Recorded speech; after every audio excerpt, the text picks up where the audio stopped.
You can see my screen, Ashokji. Yes, I can see your screen, and I will start as well. So we'll start with the three messages, the couplets from Hafiz. Okay. Avatar Meher Baba ki Jai. Three of Meher Baba's favorite couplets of Hafiz, a mystical Persian poet. Befitting a fortunate slave, carry out every command of the master without any question of why and what. But what you hear from the master, never say it is wrong, because, my dear, the fault lies in your own incapacity to understand him. I am slave of the master, who has released me from ignorance. Whatever my master does is of the highest benefit to all concerned. Hafiz. Avatar Meher Baba ki Jai. Avatar Meher Baba ki Jai. So, welcome back, and I think we were at the physical page 62, and we stopped at the line after the first para, which spills over from the previous page. So, any quick points or discussion before we start?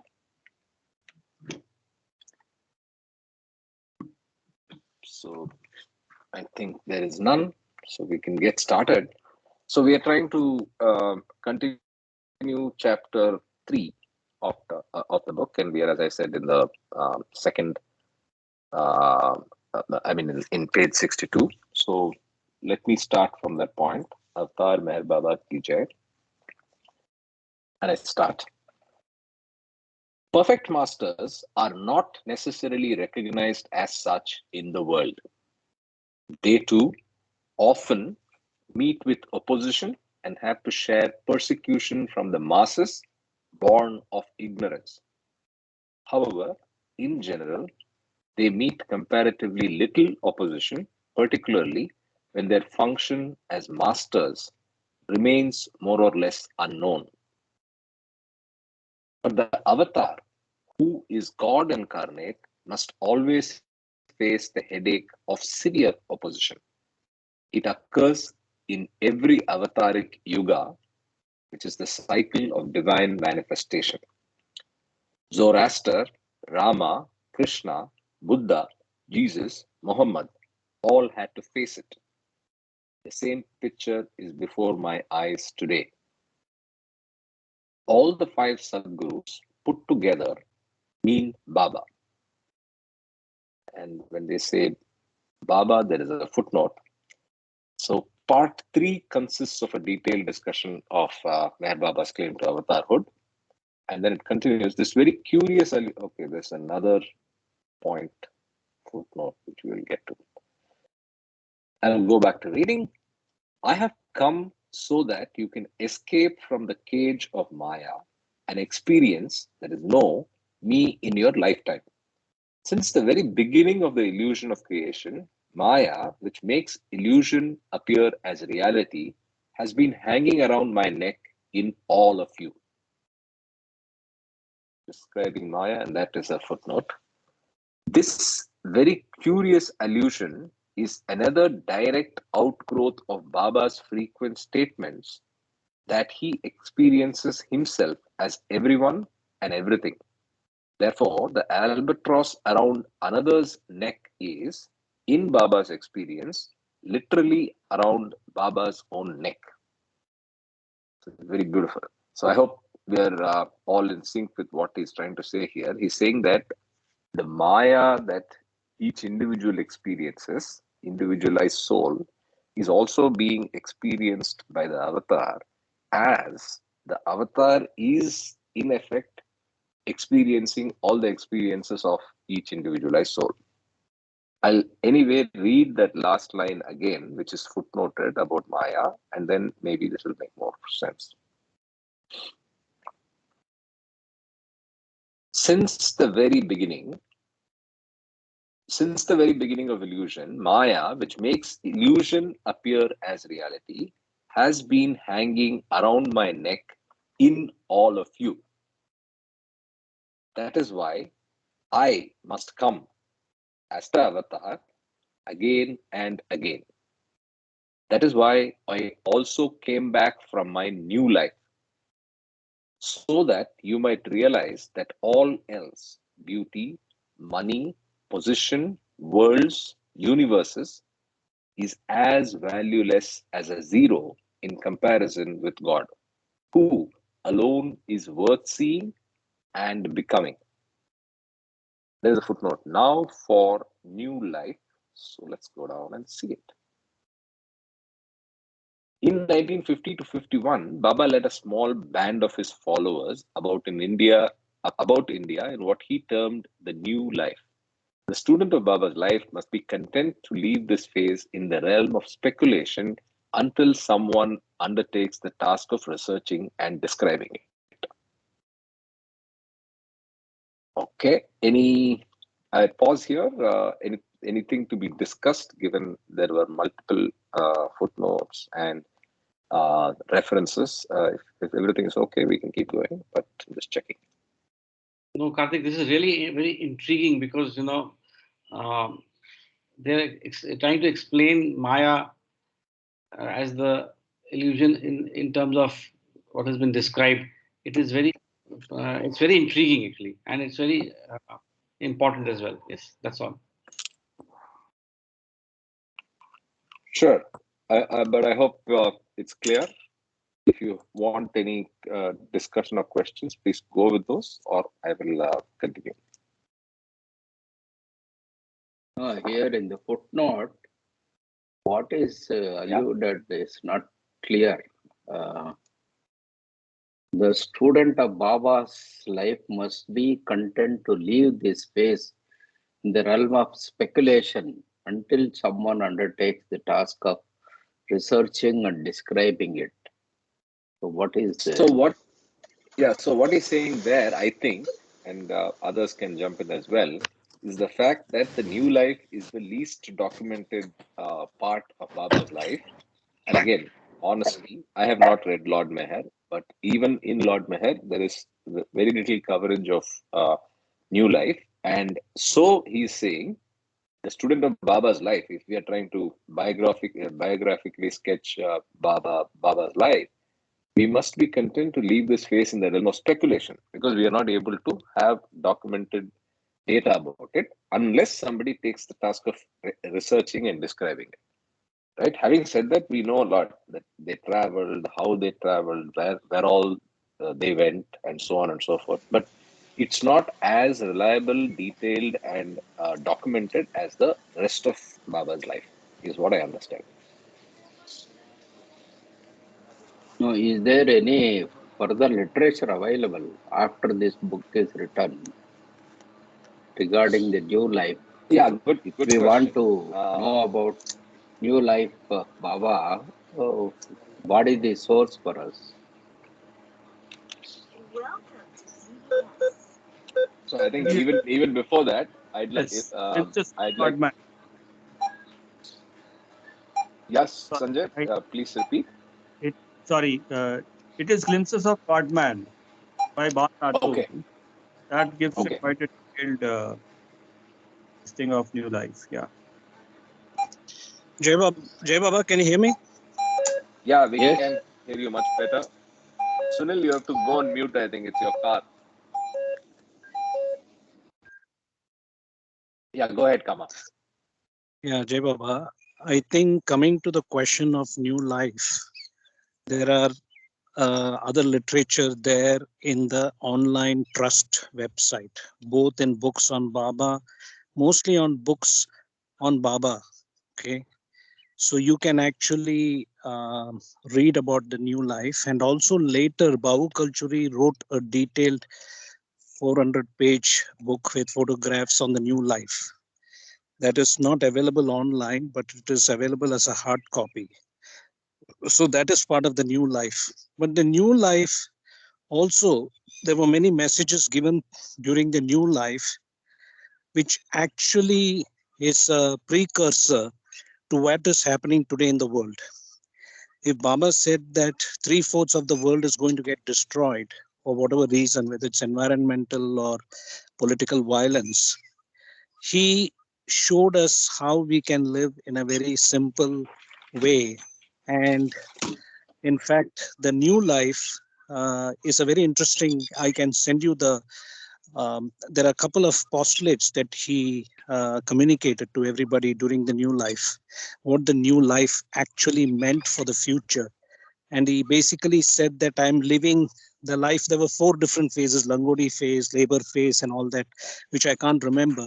But he said, basically, I've done all 3. You just have to do the labor phase. So there are many connotations to the new life. So that is a different topic by itself. You have to read the whole book or read about the new life separately to understand the importance of the new life. So I don't know whether I answered that question. And the other question is about the avatar taking the burden of the world. So my perspective is, I want to throw it at the audience here. When we know from a top-down approach that this is all a divine dream. Hello, somebody has to keep mute, please. Now, Sorry, what I'm that was trying me. to, yeah. So what I'm trying to say out here is that when you're looking at the avatar's role at different avataric cycles and the cycles of different avataric cycles uh, in multiple universes, this is all a divine dream because we are in the image of God. All human beings are already God realized but not awakened because we have full and complete consciousness. So in a sense, when you look at the role of the avatar and perfect master, one differentiation is that avatar becomes everything in the universe, both animate and inanimate. So he's experiencing everything, just like we had that analogy in Discourses, page 378 or 328 in Reincarnation and Karma, the greatest detective story ever told. The avatar as the director takes on the different roles of the actors. So we are actually drop souls, which are in the image of Paramatma. So that is one aspect. The second thing is that, the funny thing is, even though it's a dream, the dream has its own laws, and we have to go through the experience of suffering and pleasure. But that is only temporary during the dream, because this waking state is also a waking dream as such. So I used to wonder, why did Baba talk about the suffering and all that? But definitely, yes, when you take on that role, you have to go through that suffering. Just like, when you have an ailment, we know the pain, the physical and mental suffering that we have to go through. But once we read the Baba literature, we know that if we don't identify with the body, this is only very temporary. So that is one kind of, this is my own understanding of what Baba said in this particular reading that you're doing. Jai Baba. Thanks. I think that clarifies the footnote and the discussion on Maya a little bit. Any other thoughts or questions, Mamaji? Is that clear? There was one line in the previous paragraph where there were 2 words, in you.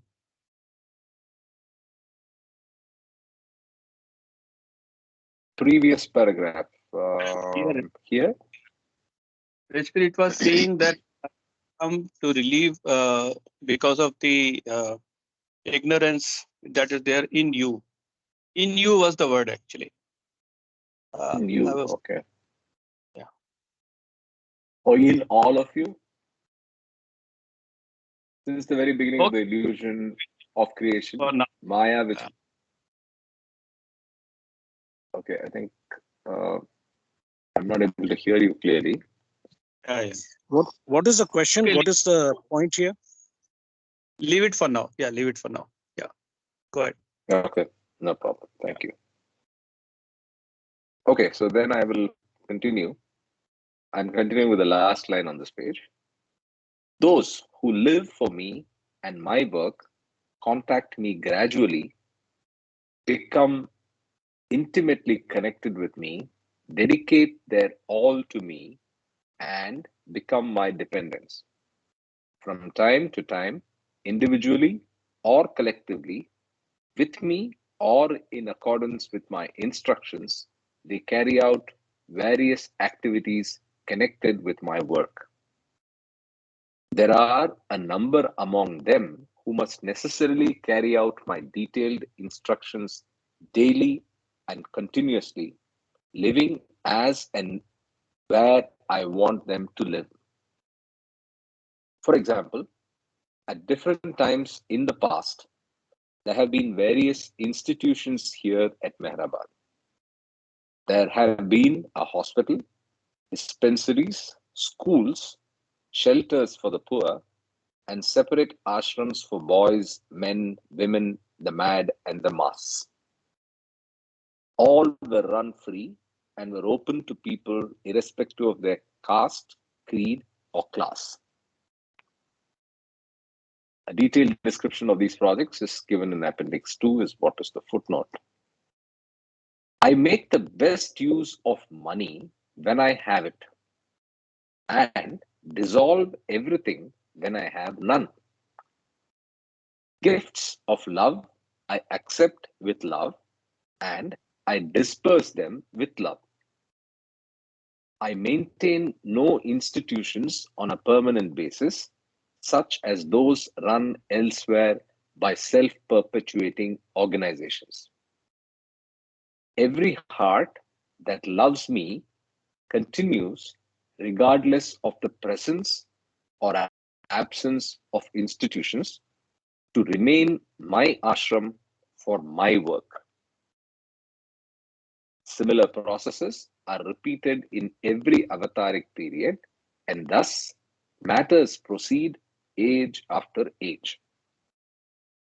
Among those who are very dear to me, there are those whose dependency increases day by day.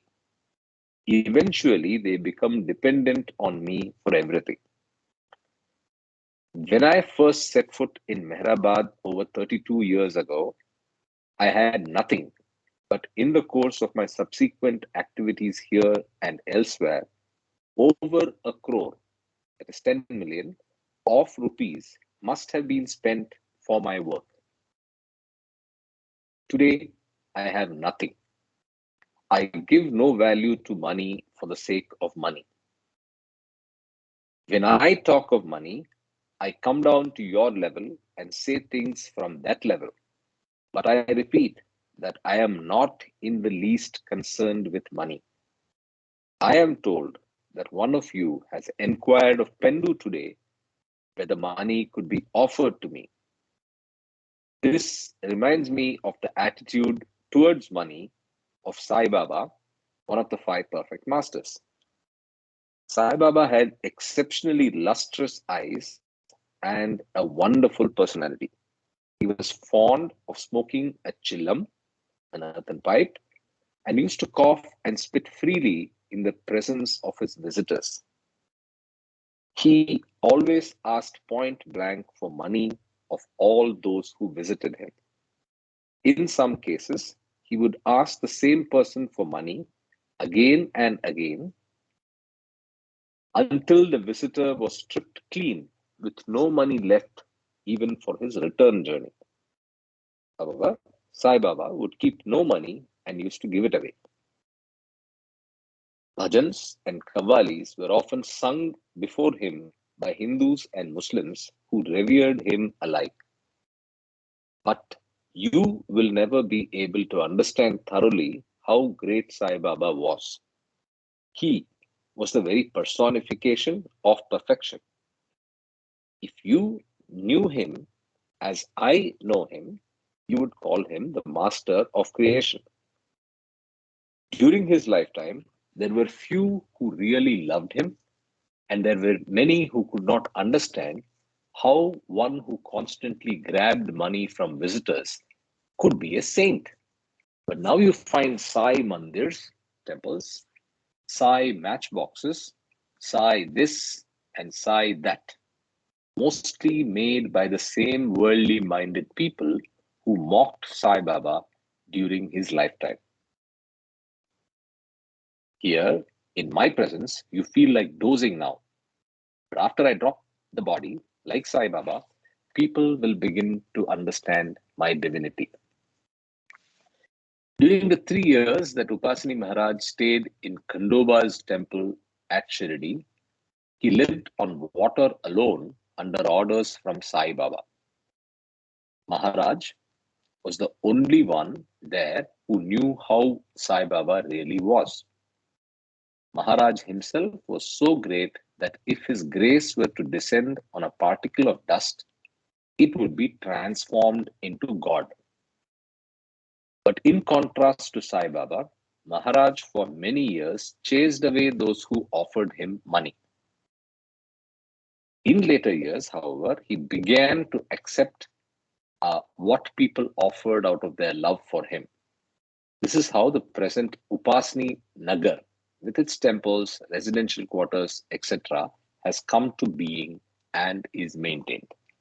Let's just go to the two footnotes, Shirdi and Upasni Nagar. See Appendix 2 for details. Shirdi is a village in the district of Ahmednagar, and for Upasni Nagar, presided over by Maharaj's leading disciple, Godavari Mai. So, Baba Jan, I continue reading. Baba Jan, whom I often call the emperor, was really the emperor of emperors. She lived most of the time under a neem tree in the cantonment area of Pune, staying there during all seasons, regardless of sun, rain, or cold. Although wrinkled with age, she remained very energetic to the last, always looking bright and usually cheerful. She had almost no wants, and there was no question of money in her life, which was that of a real fakir, that is, poorest of the poor.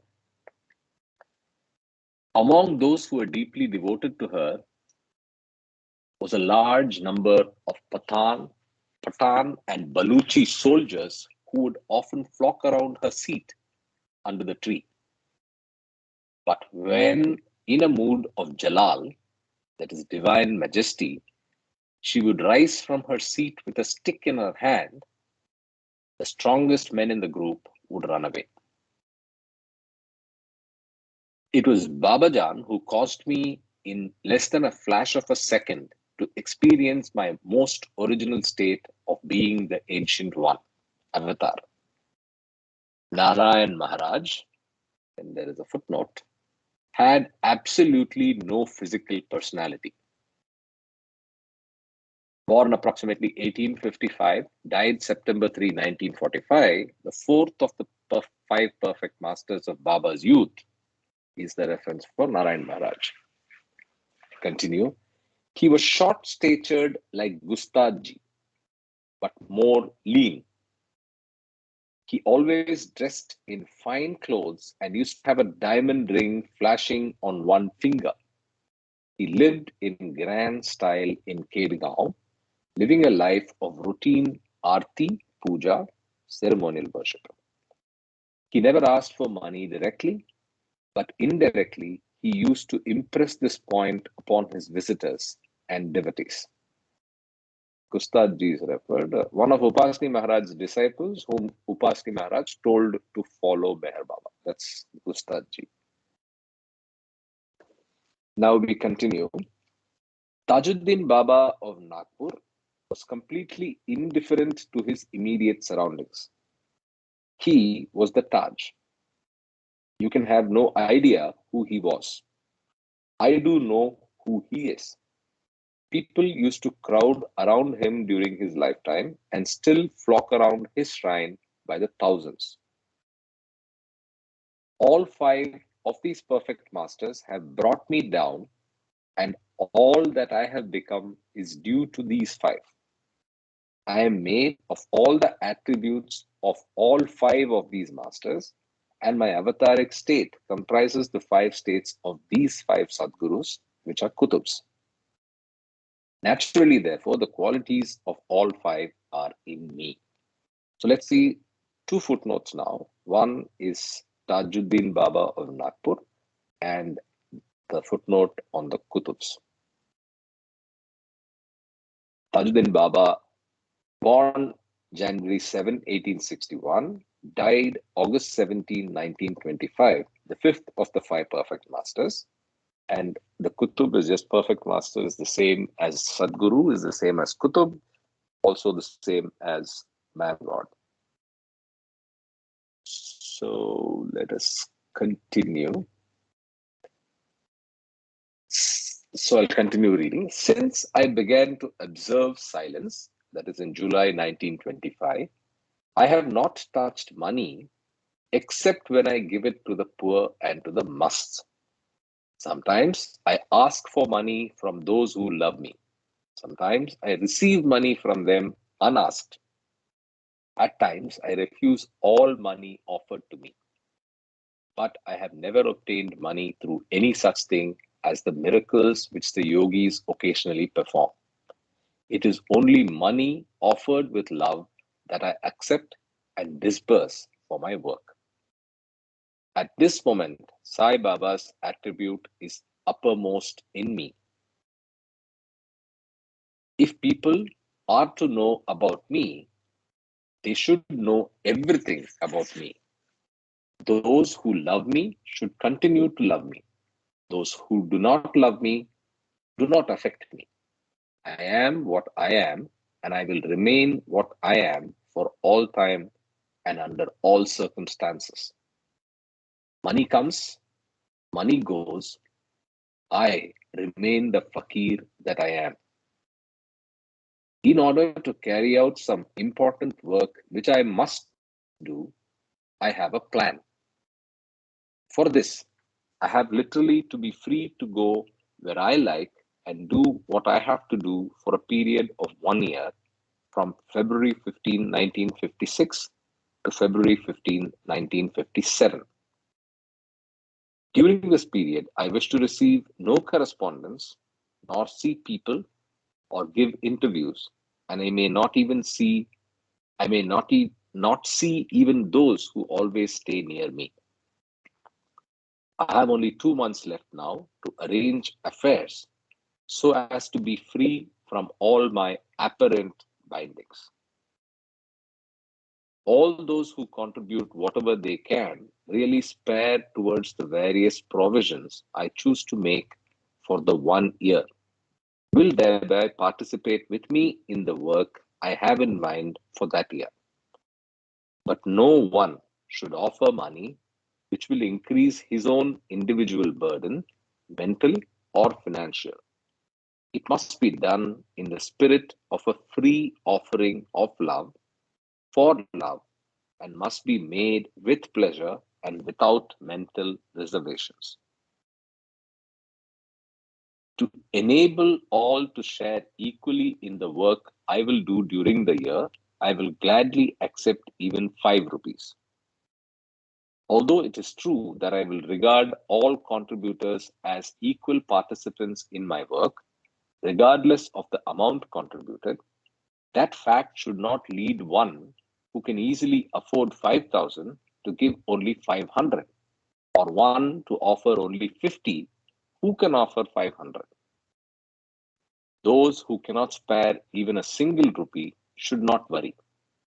Money has absolutely no connection with love, and love is the only thing of real value. No one could ever win godhood from me in exchange for all the money in the world. But he who loves me intensely can become God without possessing or giving me a single cent. Above all else, no one should attempt to raise funds for this project from others and then remit the total in one or several names.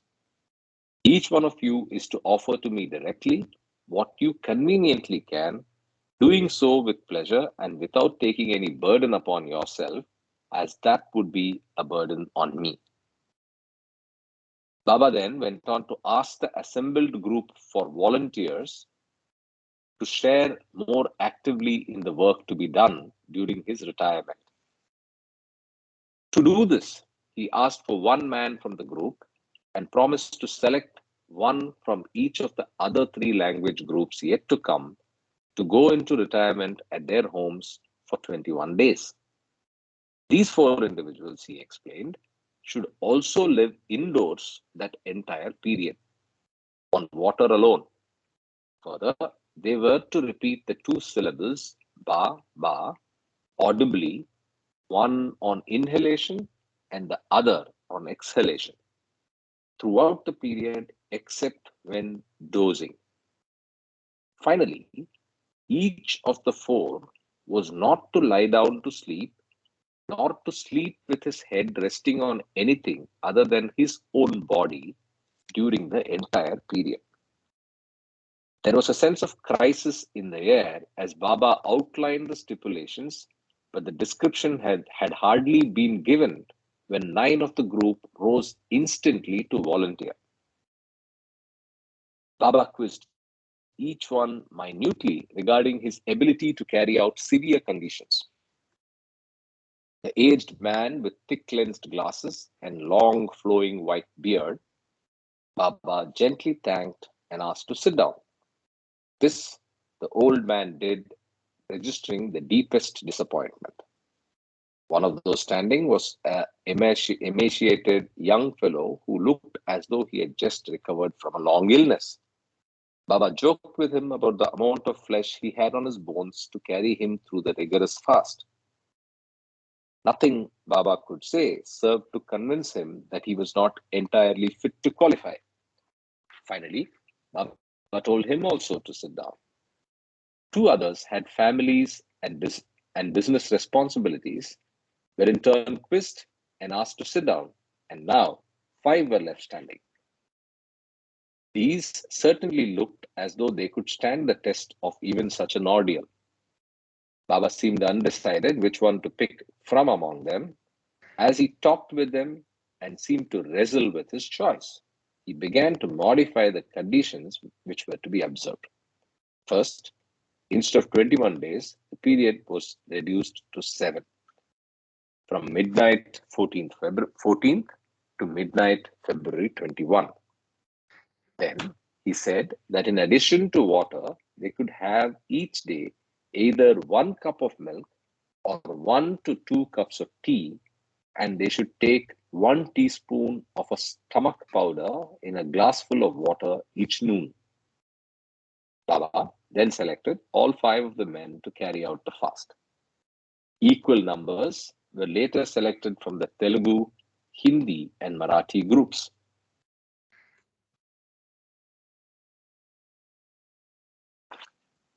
When Baba completed the arrangements for the fast, a gentle-faced man, perhaps 50 years old, rose from among the group and asked permission to deliver some Sanskrit verses. Receiving permission to do so, he recited them so feelingly that apparently the stream broke the floodgates of his heart.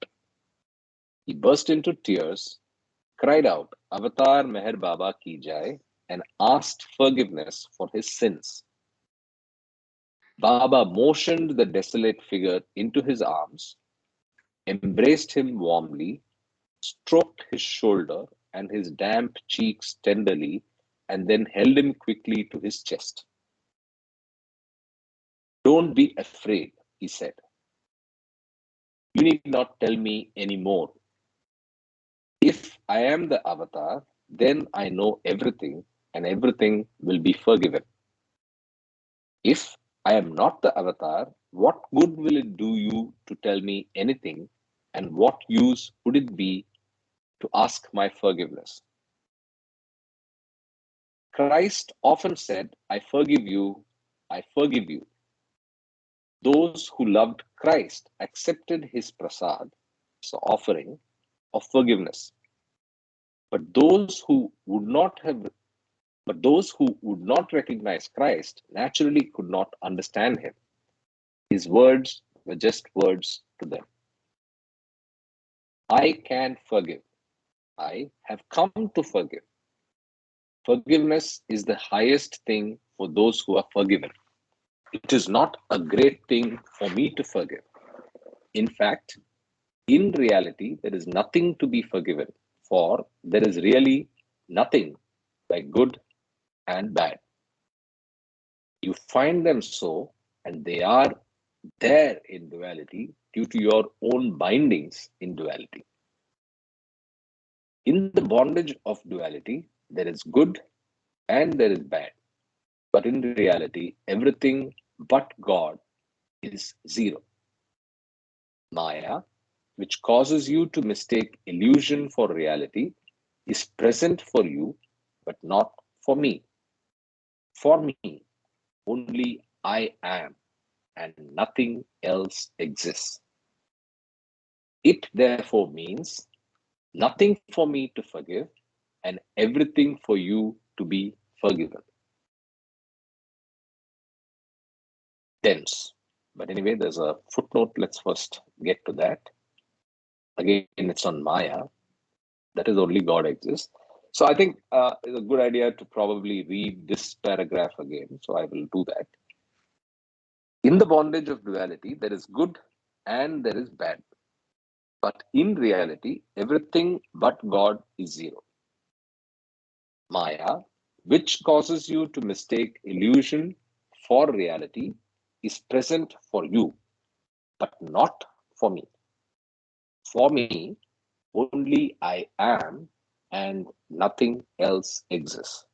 For this, the footnote was that is, God only exists. It therefore means nothing for me to forgive and everything for you to be forgiven. I'll pause here if there are any thoughts or questions. Jay Baba, I think if you can get into the Everything and Nothing book, there is one pager, there is one essay on forgiveness and forgetfulness. I think it would be appropriate to read that because it complements what you have just read. Jay Baba. Okay. Does anybody have the book handy? For some reason, I'm not able to get to it. If somebody has a digital version on their computer, they can actually look at the contents. I think it's in the second half of the book. You can easily see Okay. it in the index. One second. I'll try to get it.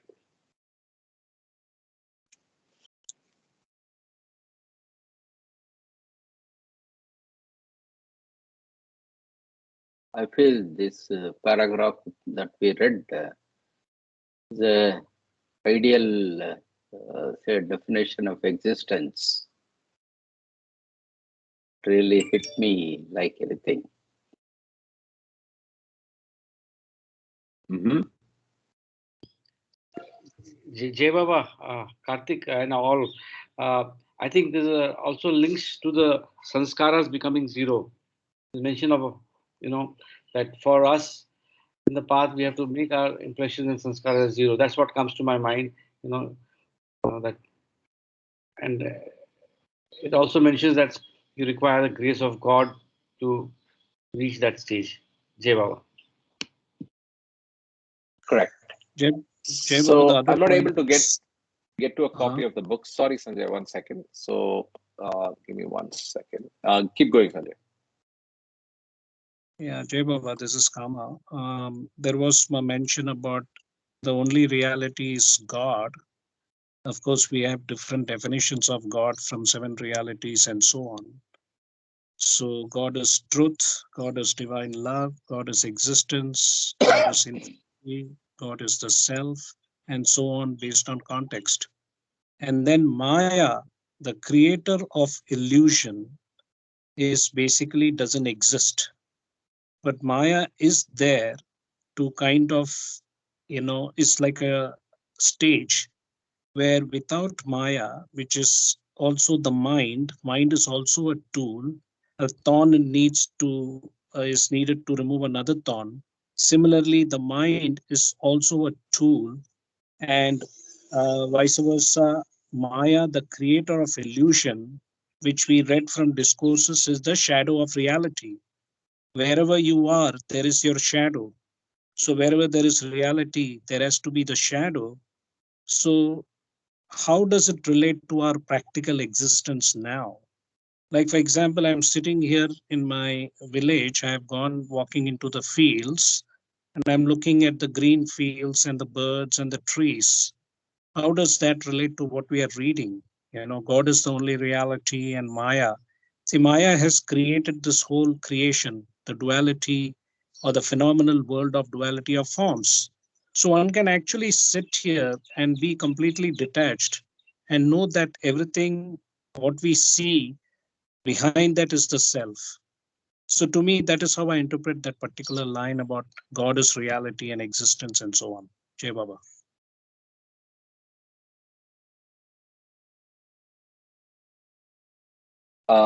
So which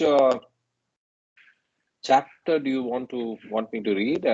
And by the way, the book is Everything and the Nothing, right? Or Nothing and the Everything? Yes, everything and the nothing, and it's in the probably the last half. I think there are 60 chapters. Probably it's between 40 to 60. If you see it in the front part of the book. Okay, and what's the chapter we are looking for? Forgetfulness, forgiveness and forgetfulness, something like that. And there's another one in God Speaks supplement. I think 2 or 3. I think in one of the supplements. If somebody has God Speaks hard copy, have a look at the content. There is a also, I think it's a kind of a subheading of one of the supplements in God Speaks also. Forgetfulness, it's called. And here in Everything and the Nothing, if you just read through the titles of the chapters, it is about forgetfulness and forgiveness, something like that. Mm-hmm.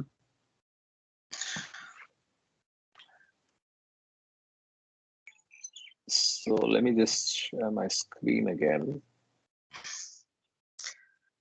I'm surprised nobody is looking at their computer and looking at their digital copy. Anybody finds it, please let me know. I'm not able to get to it. Okay, it's okay. We can wait. We can, I'll send the link later. It's not. Yeah, so if I'm not able to find it in the next 5, then we will just go ahead.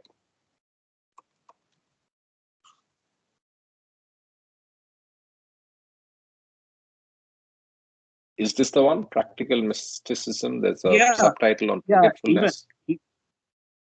Yeah, exactly. This is in God Speaks. And then I think even in the Everything and the Nothing, you can do a Control F and find that particular chapter. Jai Baba.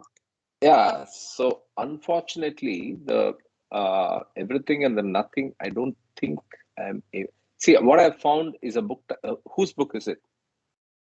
Nothing and Everything by Bhav Kalchuri is what I found. This is wrong. This is a wrong book. This is Nothing and Everything. This is written by Bhav. Everything and Nothing. Bhav.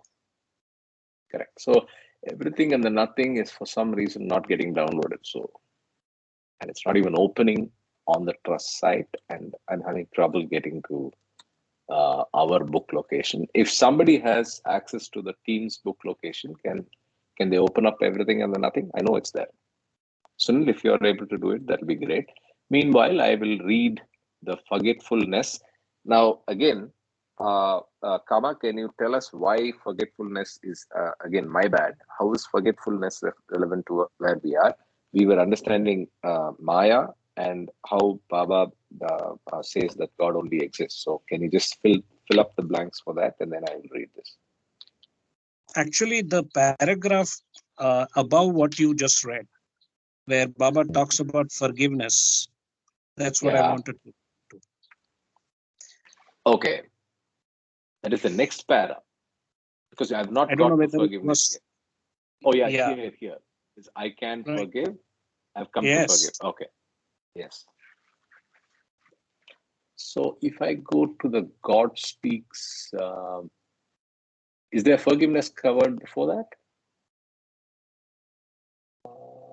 No. Okay. So directly goes to forgetfulness.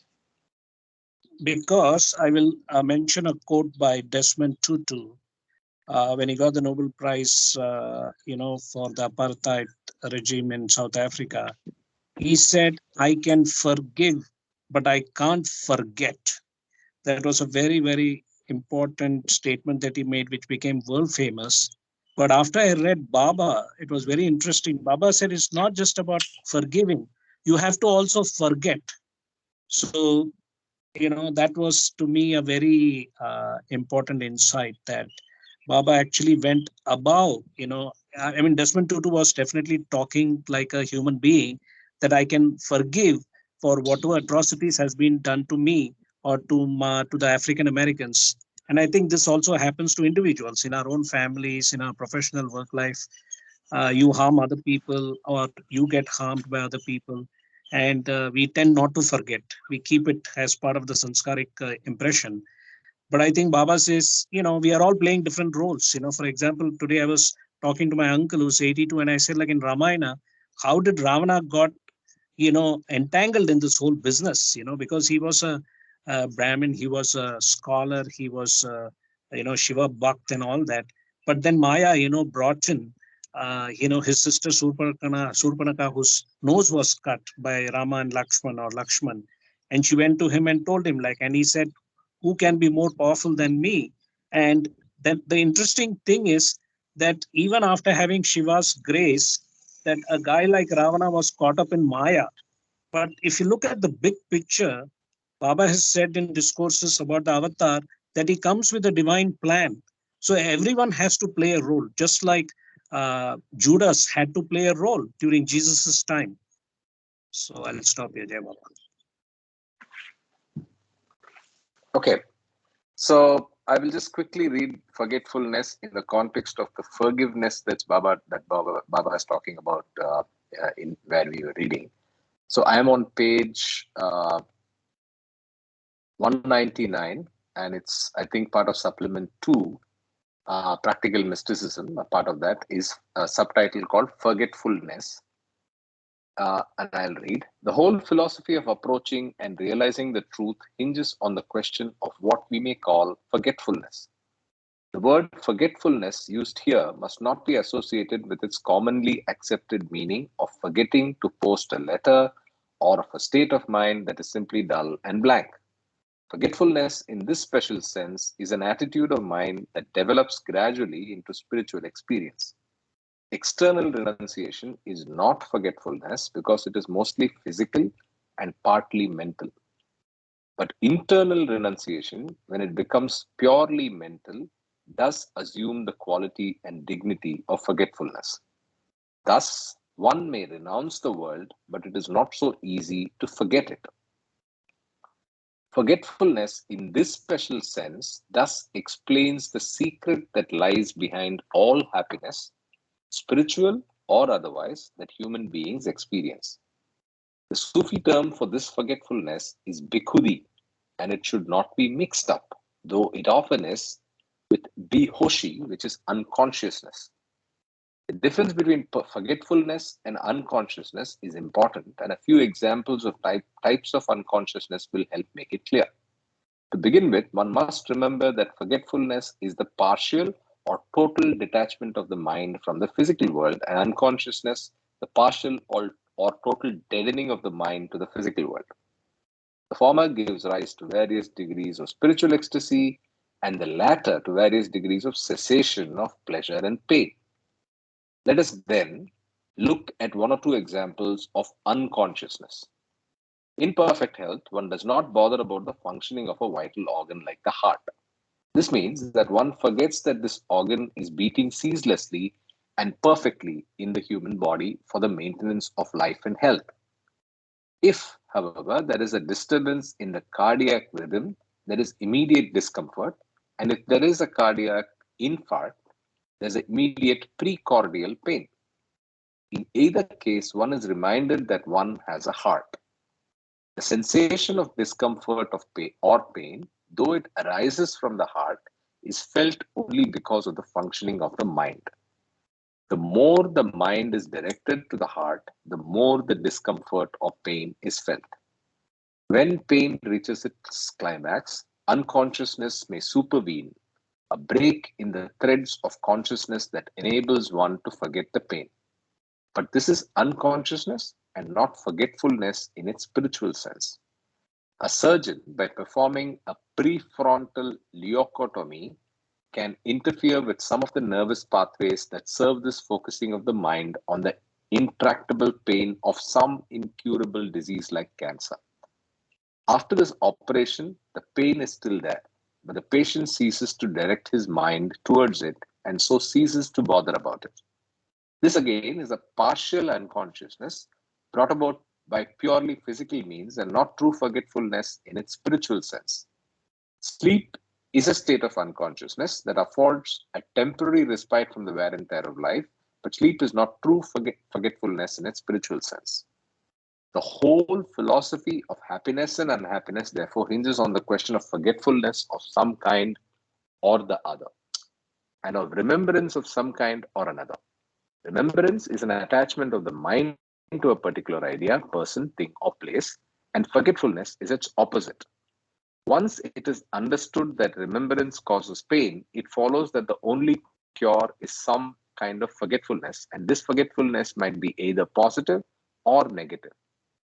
The positive forgetfulness is one in which the mind remains aware of external stimuli but refuses to react to them. The negative forgetfulness is either mere unconsciousness, a stopping of the mind as in sound sleep, or an acceleration of it as in madness, which has been defined as a way of avoiding the memory of suffering. Either sleep or madness may be artificially induced in various degrees by the use of intoxicants or drugs, but this also is a negative way of overcoming remembrance. Positive forgetfulness, then, is the cure, and its steady cultivation develops in man that balance of mind which enables him to express such noble traits as charity, forgiveness, tolerance, selflessness, and service to others. One who is not equipped with this positive forgetfulness becomes a barometer of his surroundings. His poise is disturbed by the slightest whisper of praise or flattery and by the faintest suggestion of slander or criticism. His mind is like a slender reed swayed by the lightest breeze of emotion. Such a man is perpetually at war with himself and knows no peace. In the exercise of this positive forgetfulness, not only is non reaction to adverse circumstances essential, but also non reaction to favorable and pleasurable circumstances. Of these two, the latter is the harder and less often described, although it matters just as much. Positive forgetfulness, although it lies at the very root of happiness, is by no means easy to acquire. Once a man attains this state of mind, however, he raises above pain and pleasure, he is master of himself. This forgetfulness, to be fully effective for the spiritual life, must become permanent, and such permanence is only acquired through constant practice during many lives. Some people, as a result of efforts towards forgetfulness in past lives, get spontaneous and temporary flashes of it in a later life, and it is such people who give to the world the best in poetry, art, and philosophy, and who make the greatest discoveries in science. In such moments of true forgetfulness, there is a mental detachment from all the material surroundings in which the poet allows his imagination to soar. An artist, when he gives form to an ideal in which he completely forgets himself and all irrelevant surroundings, creates a masterpiece. The best of philosophy is uttered when a man surveys the problem of life without reference to the ups and downs of his purely personal circumstances, and some of the greatest scientific discoveries have been made in the same frame of mind. Such manifestations of genuine spontaneity of forgetfulness are very rare indeed. And although it is said that poets, artists, and philosophers are born and not made, these fleeting phases of real forgetfulness are the result of efforts made in past lives. In an attempt to make the life bearable, some people develop a feeble kind of stoicism, a sort of who cares anyway outlook, and others plunge recklessly into epicurism. The former is the apathetic acceptance of defeat, and the latter, the effort to forget defeat in the arms of pleasure.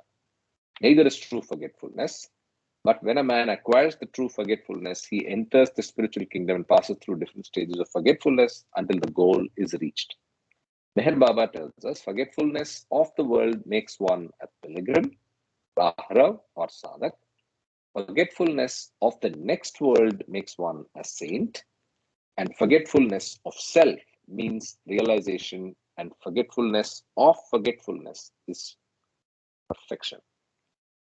So I'm not very sure. I'm still trying to process it on how this is directly relevant to the forgiveness, or is it another section? Jay Baba, I'll tell you why it happened. Actually, you should have read that everything and nothing first because it starts Sure. off with forgiveness. And forgiveness is more to do with our relationship with people and all kinds of encounters we have in our day to day life. So that uh, is actually much more because in the everything and nothing, if you read that particular essay on forgiveness and forgetfulness, Baba clearly mentions it's not just about forgiveness, but also about forgetfulness. But what you read in the supplement is more about the spiritual journey and the spiritual aspect of forgetfulness, much to do with renunciation and the fasting and those kind of things, which he was talking about. More of the inner journey where you have certain kinds of forgetfulness, which he explains about forget the saint and the perfect master and so on, but if you can read the other one from the everything and nothing, it will complete what we are reading. Jai Baba. Forgive and forget. So I got the book now. So it's 64 and the page number is Perfect. Yeah. 109. So again, just as context, Kama saying this should have been read first. I will find out why.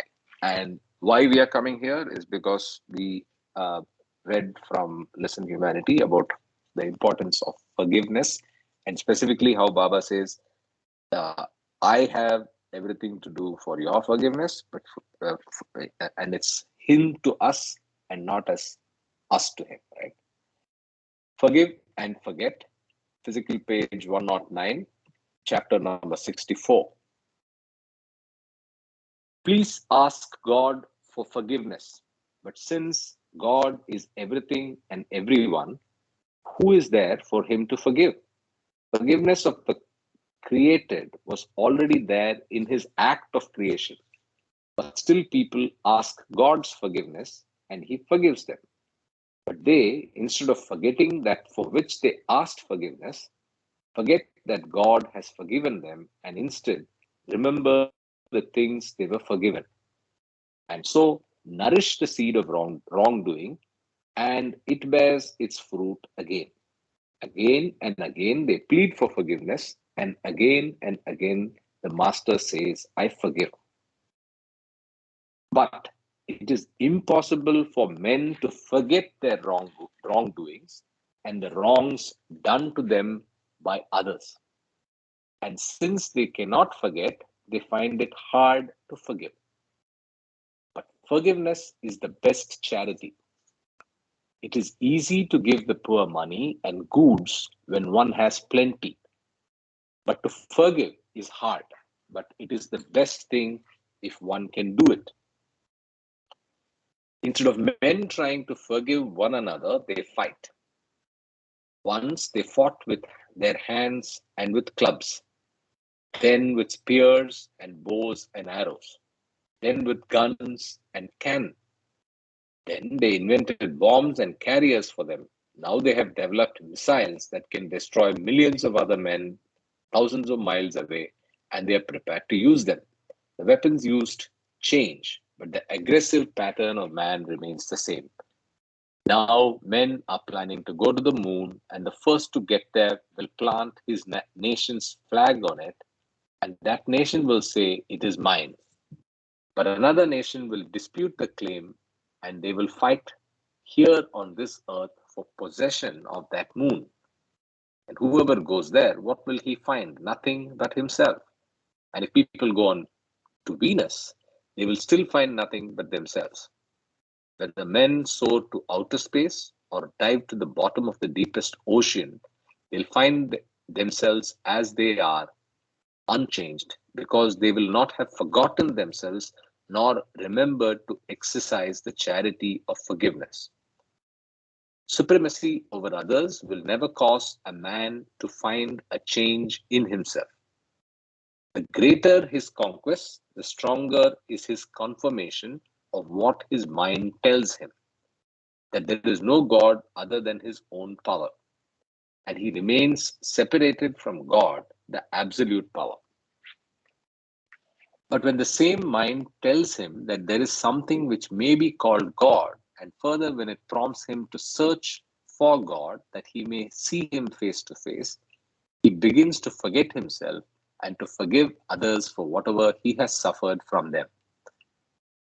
And when he has forgiven everyone and has completely forgotten himself, he finds that God has forgiven him everything, and he remembers who in reality he is. Okay, so that's forgiveness and forgetfulness. I suggest that we can go back and reread from the point of forgiveness and see how this is all contextually relevant with the discussion. So I come back to Listen Humanity, 68, the para 3, and I continue reading. I can forgive. I have come to forgive. Forgiveness is the highest thing for those who are forgiven. It is not a great thing for me to forgive. In fact, in reality, there is nothing to be forgiven, for there is really nothing like good and bad. You find them so, and they are there in duality due to your own bindings in duality. In the bondage of duality, there is good and there is bad, but in reality, everything but God is zero. Maya, which causes you to mistake illusion for reality, is present for you, but not for me.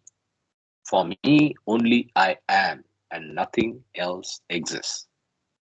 It, therefore, means nothing for me to forgive, and everything for you to be forgiven. Forgiveness consists in loosening the bindings of duality in Maya, which makes you feel and find the one as many. Therefore, I forgive you amounts to the loosening of your bindings. Although it takes a lot of time to build a big stack of hay, a single lighted match can burn all of it in no time at all. Similarly, regardless of the accumulated dirt and refuse of sins, divine forgiveness burns them away in no time. The Sanskrit scholar stepped gratefully back into the audience and all rose to their feet, the afternoon now clearly being at an end.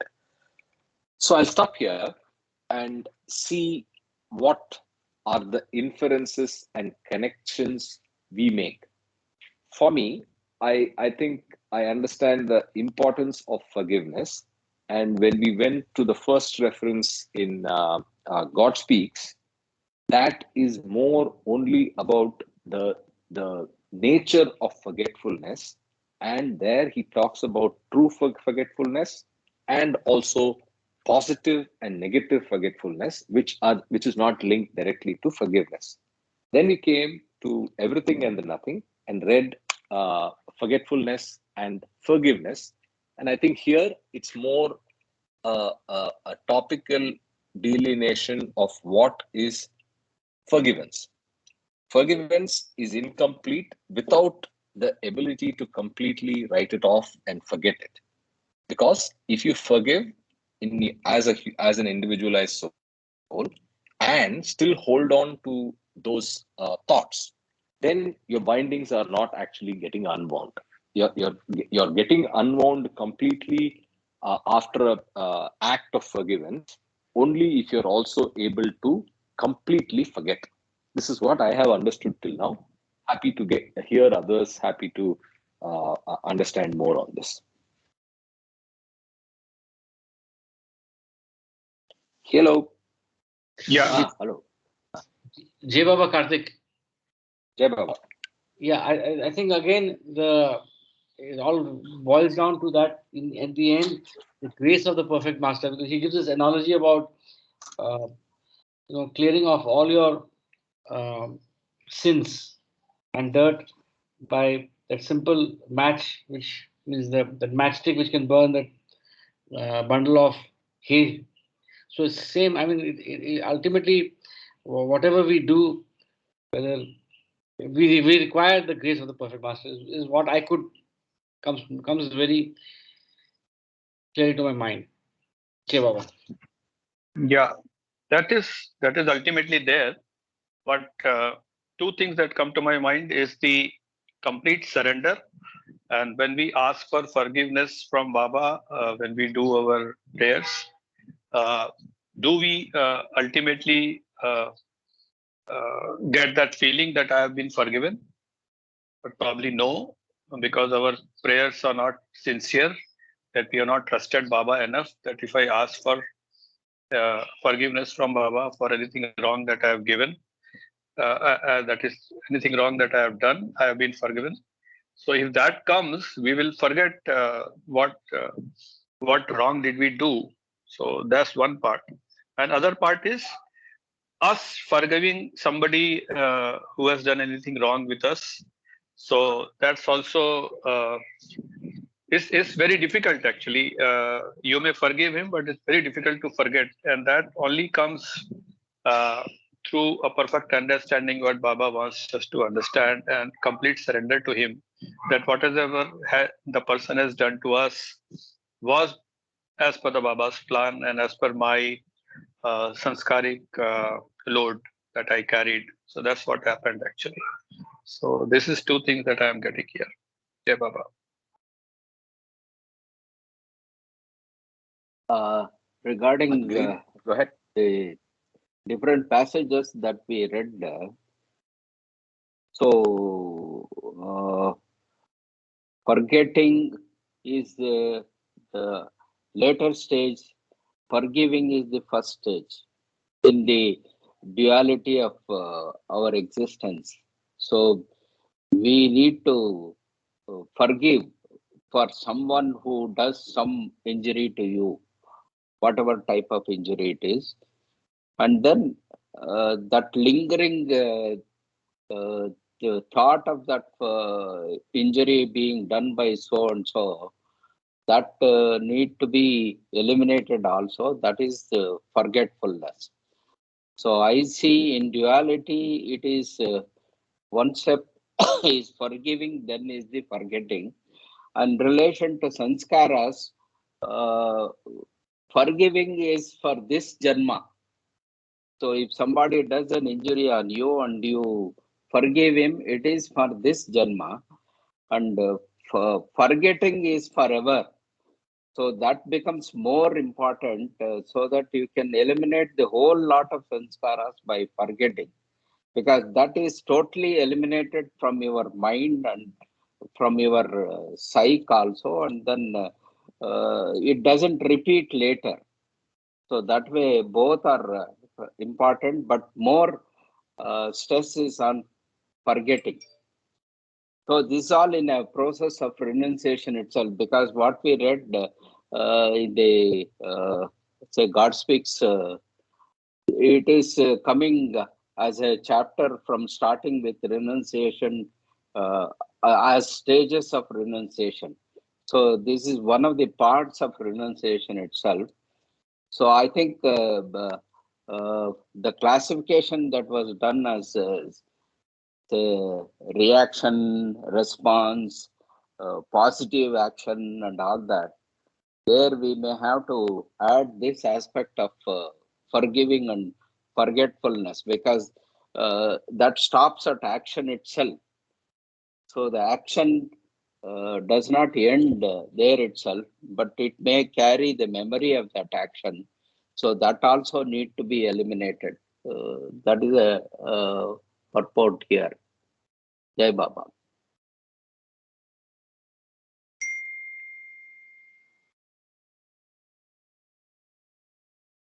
Agreed.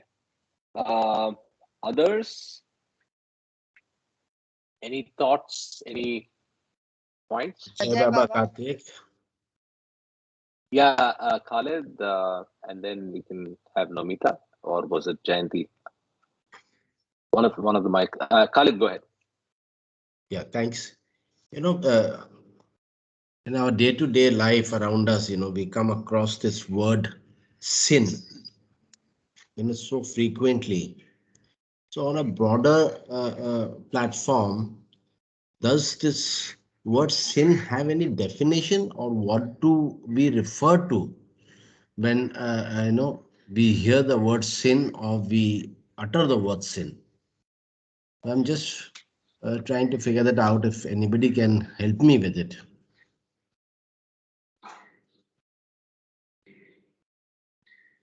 Same Sin. here. Beautifully stated in terms of the definition of forgiveness and forgetting things. Uh, we can forgive definitely, but then forget. Are we really, or rather, I am not able to forget it fully. In a sense, I might say that okay, I forget it, leave it. But somewhere, sometime, when some other incident of similar nature happens, then it comes back from some other latent memory. So, how do we forget it? How do we define that we forget it? Jai Baba. Hello. Can you hear me? We can hear you. Yeah. Okay. Yeah, go ahead. Go ahead. So, when we say, for example, you harmed me, I say, okay, I forgive you. So, with words, I say, I forgive you. But in my mind, I keep on replaying, again playing the same incident in my heart. So, I cannot forget it, although by words I've said it. So, I'm still connected to that issue, that person, or that incident. So I don't let go, and that creates an impression, that creates and retains the sanskaras within me. Now, when I say I forgive you, and I program myself and say, after this point, I'm not going to think about this person, and I'm not going to repeat this incident in my head.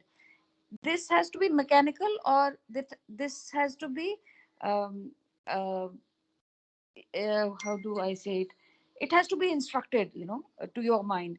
And that discipline, when you practice again and again and again, at one point, once you actually utter the word "I forgive you," you do kind of uh, that leads to forgetfulness also, and you wean yourself off the people who have hurt you or the incident that's bothering you, and then that good, bad, ugly, whatever it is within you, because the impact of whoever has wronged you or is within you for you to decode.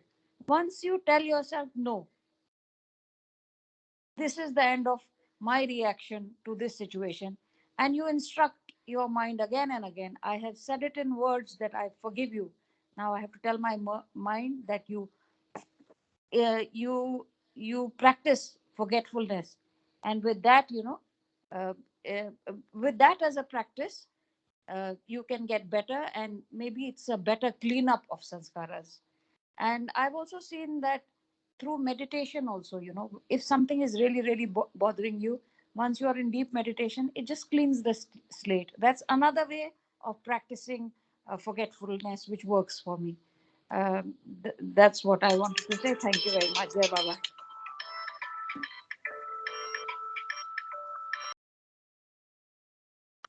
So does that answer the question, Jayanti? Program the mind, and then it just gets sorted out. I think for me it's much harder than that. Yeah. Basically, yeah, that's correct. Basically, the perfect forgiveness never happens. Actually, it's almost forgiven, but there is always that inkling, that what we call in Hindi is that khalish.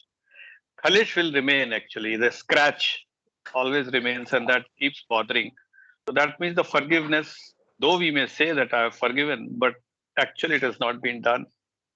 So that's what we suffer from, actually.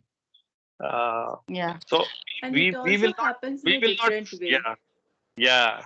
So we will not, the memory of the incident may not get erased, as we say, forget means it will always remain in our mind. Something of that kind happened when we think and contemplate, or some incident of the similar nature may remind us of something. But whether uh, uh, that incident getting reminded creates that scratch or khalish in your heart, that's what uh, is the measurement of actual forgiveness. If it doesn't, as a incident narration, it's okay. But if it is disturbing you, that means we have not forgiven. That's what So my also Yeah. something yeah. I want to say, Also, you what know, happens is God, that if you love somebody and if they made a mistake to you, it is easy to forget and forgive. But then, if you haven't accepted the person by heart, and if they have done it, like for example, in career, if somebody has done some kind of injustice, it's you can say that yes, I have forgiven, but and move on, kind of a thing. But sometimes it just stays because either I haven't accepted the person or I couldn't come out of that situation. Either way, like what I'm trying to say is that if you love and accept somebody, it is easy to forget and forgive. But if you haven't, then it takes a longer time, I felt. and Jai Baba. So to recognize Baba within ourselves, the journey is towards removing that khalish, that scar, or that thing that bothers us. Once you reach a point where you feel even, that is the state where we become Baba or Baba like. Jai Baba.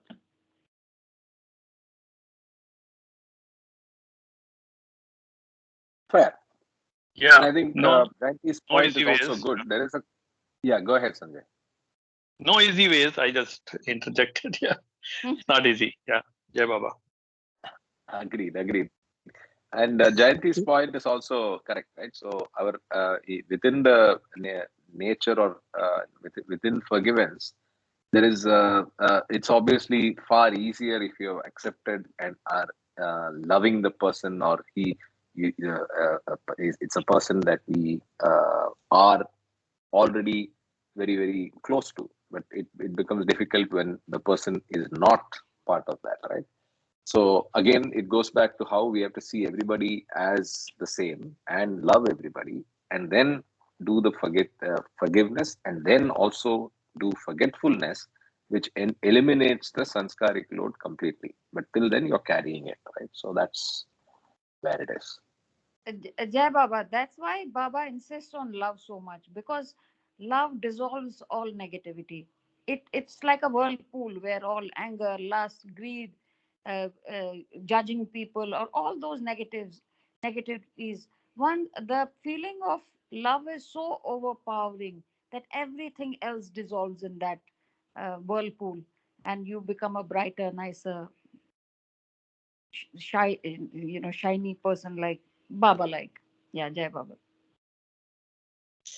Jay Baba, hearing to all your comments, see, first of all, we were reading The New Humanity, where Baba was explaining or describing this particular member who had come for the Sahwas. And he said that, forgiveness, what Karthik read. And then next was, if we went and read the Everything and Nothing chapter, that kind of extends the forgiveness to forgetfulness, because Baba doesn't talk about forgetfulness in this particular instance. And then when you take that forgive and forgetfulness, which is a very practical approach for a day-to-day living, then you extend that to the forgetfulness, which is in the God Speaks chapter. So there is a certain linearity to it, what you read when. Now, when Sanjay was talking about forgiveness from Baba and then forgiveness from people, the Baba is in everybody, frankly. That's what Baba is trying to tell us. Now, the question is, when you're talking about love, you can say, oh, I'm in love with Baba. But when we are dealing with people in our personal life, in our professional life, family life, and all those things, that is the real stage of life where we have to practice what we are understanding from Baba's literature. Including myself, I see all the time that, yes, I have this intellectual wisdom of, how to be with people and all that, but am I really putting into practice? So this is where the challenge comes, whether we are able to really forgive and forget. And that is also based on sanskaras. And as rightly said, we have to keep striving for it. We have to keep working at it. Whenever a situation like that comes, how do we behave? So in fact, that is where the Vipassana practice is very helpful. It says, observe, don't react. You're not able to forget because it's like mosquitoes. The mosquitoes are going to keep coming, and it will be the grace of Baba, like what Ashok said. You need a fire to, that is basically the last phase, a manonash, annihilation of the mind, which is where the perfect master or the avatar comes and gives us nirvana or nirvikalpa samadhi. But till then, we have to accept what is happening and not feel guilty about it. Because once we understand that, yes, this is what is going on.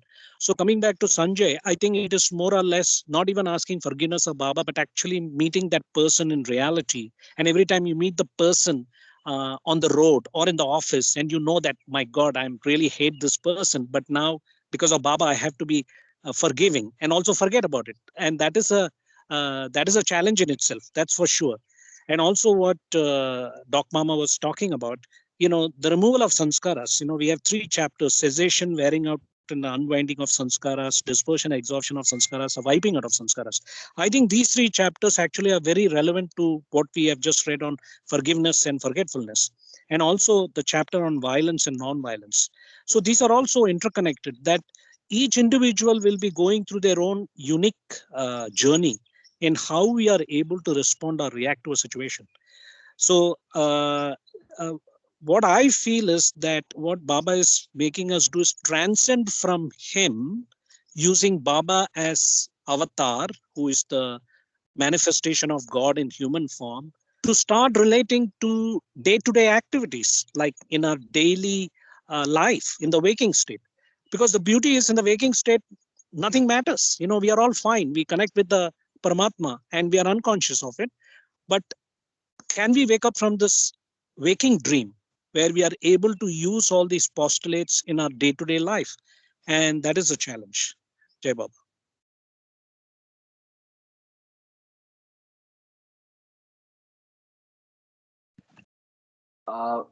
That's a very nice discussion we had.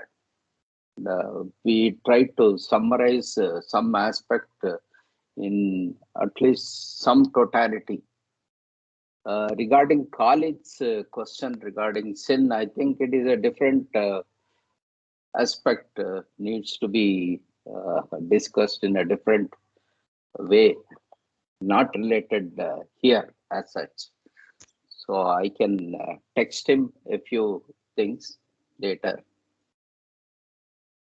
Jai Baba, I think I forgot to say what Khalid, my impression or understanding is the point about sin. It's just a word. So if you really dissect the word sin, it is a form of impression, right? Everything is about sanskaric impression, the good, the bad, and the ugly. So when we say we have committed a sin, which means that we have harmed others or we have harmed ourselves in some way or the other, physical or mental, you can call it as a form of sin. Now we know, okay, I've committed a sin. Now what do I do about it? So we have to forgive ourselves first. Yes, I'm a human being. I committed a mistake. Now I understand that I don't need to repeat it. And that's it, and move on forward, because you can't change the past. So that is how I would look at sin. Jai Baba.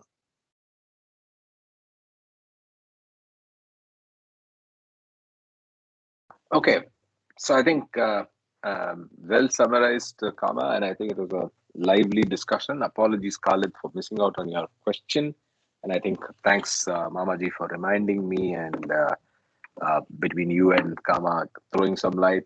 Please throw some more light on text on what sin is, right? Or share whatever you wish to share on the group as well. Any other points or reactions or questions? No. So I will just finish this chapter.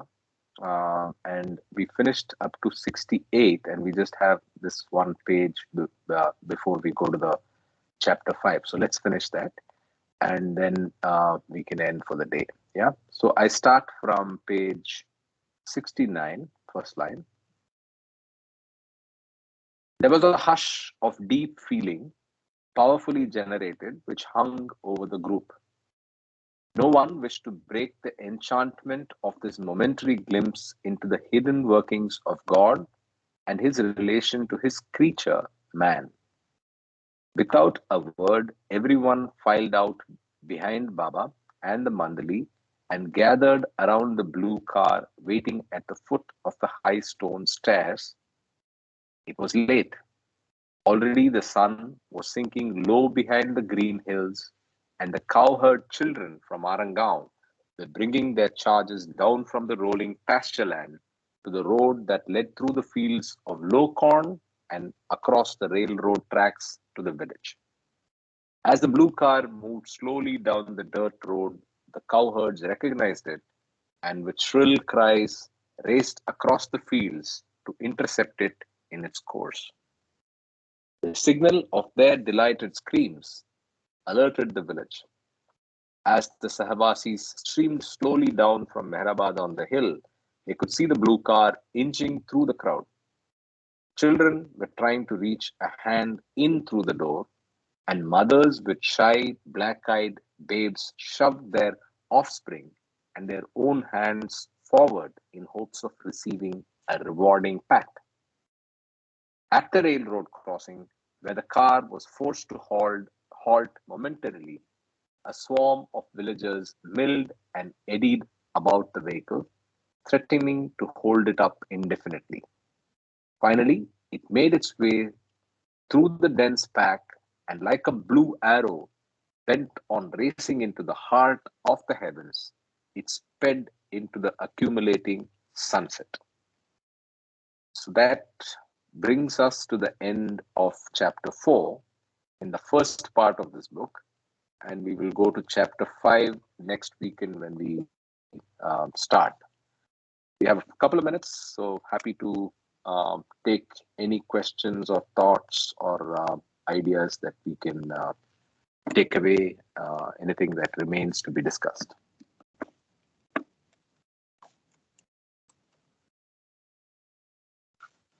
Nothing?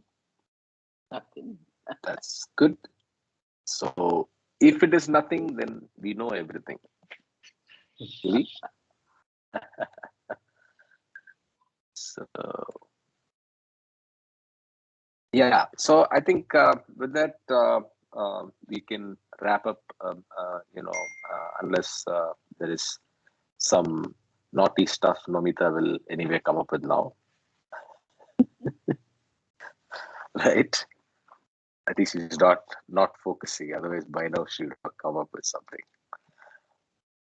Okay, so I think we will wrap up at this point and continue our journey on Listen Humanity in the next weekend, Saturday.